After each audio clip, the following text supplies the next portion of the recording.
Hello, हाय, नमस्कार. तर मी आहे जयश्री, तुमचं माझ्या या व्लॉगमध्ये खूप खूप स्वागत करते. तर बघा, आज काय काम काढलं होतं मी, तर देवघर साफ करायचं होतं. तर पूर्ण तर देवघर नाही साफ करायचंय मला, फक्त वरच्या वरती पुसायचं आहे. कारण सुट्ट्यांमध्ये आम्ही गावाकडे गेलो होतो आणि भूमीच्या पप्पाने एवढं काही लक्ष दिलंच नाही. फक्त त्यांचं काम होतं देवपूजा करायचं तेवढं आणि म्हणजे ऑफिसला जायचं. सकाळी पण त्यांना घाई होत होती. तर बघा, मग इथं मी आता साफ करायला घेतलंय. तर माझाच हट्ट होता की मला व्हाईट कलरचं देवघर पाहिजे म्हणून. तर व्हाईट कलरचं देवघर घेतलं. पण मग ते कसं होतं ना, तर महिन्यातून त्याला आहे ना मला 2 वेळेस तरी असं व्यवस्थित साफ करावं लागतं. तर माझ्या देवघराला आहे ना ऑइल पेंट मारलेला आहे व्हाईट कलरचा. तर दरवर्षी गणपती जेव्हा बसताना तर तेव्हा मी या देवघराला पूर्ण व्हाईट कलर मारत असते.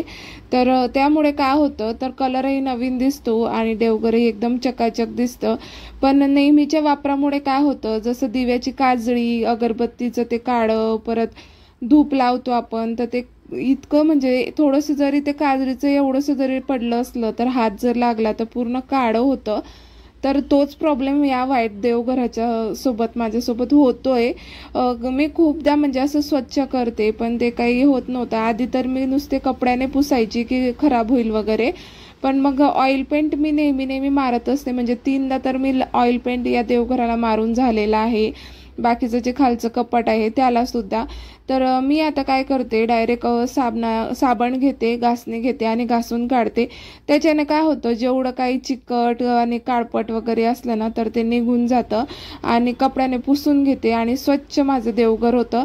आणि तुम्ही म्हणत असाल एवढं पाण्याने आणि घासून वगैरे किती खराब होईल म्हणून ते, पण खरं सांगते तुम्हाला, अजिबात ते खराब होत नाही. कारण त्याला मी ऑइल पेंटच 2-3 वेळेस मारलेला आहे, तर ते काही खराब होत नाही.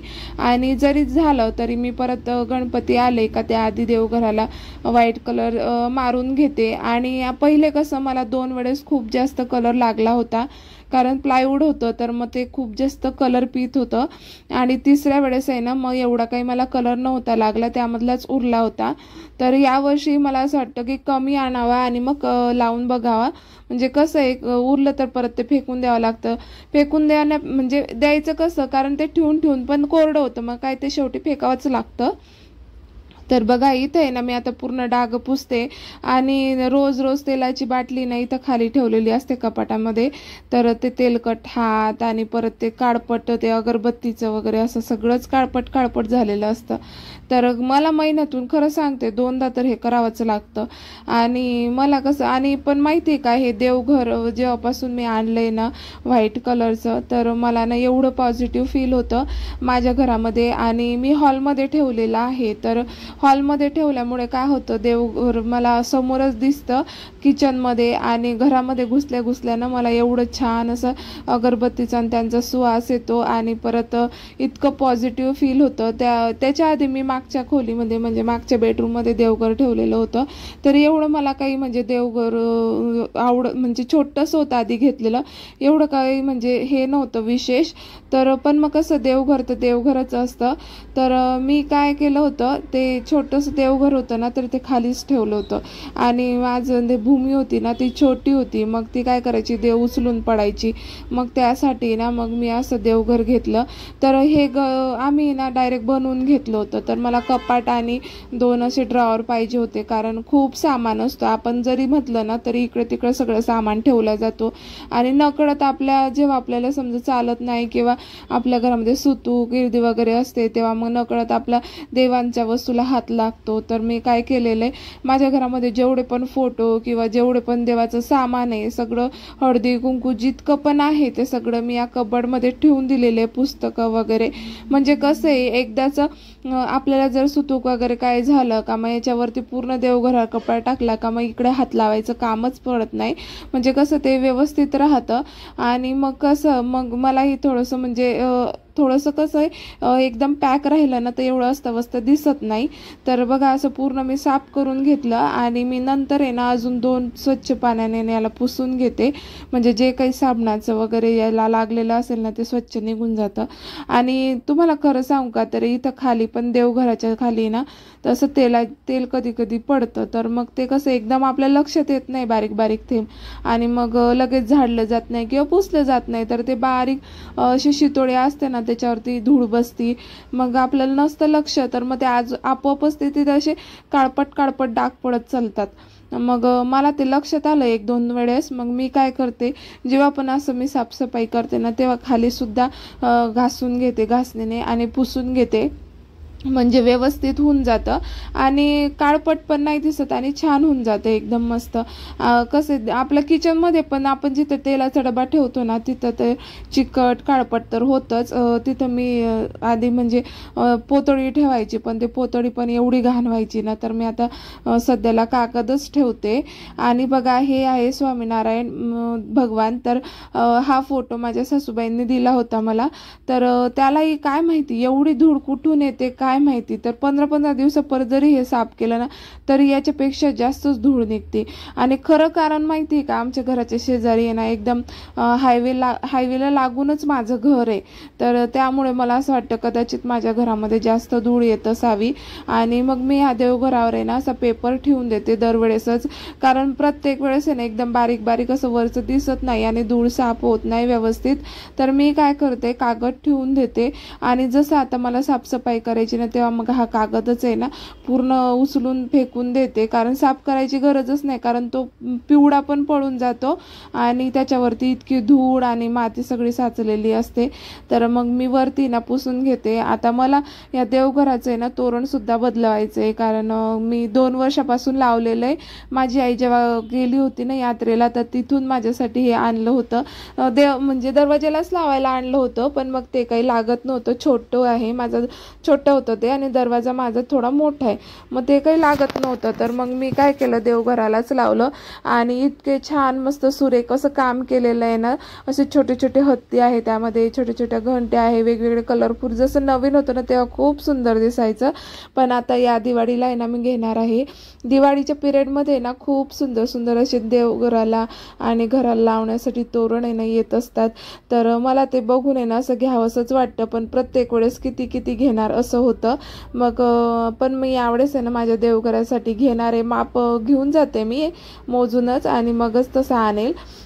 तर बघा आता असा पेपर आहे ना मी ठेवून घेते. आणि मला जरा भीती पण वाटते, कारण मी देवघराच्या इथे ना लाईटिंग आणि लाईटसुद्धा लावलेलं आहे, तर सध्याला आहे ना लाईट गेलेली आहे आणि आम्ही हे बंद करून ठेवलं होतं.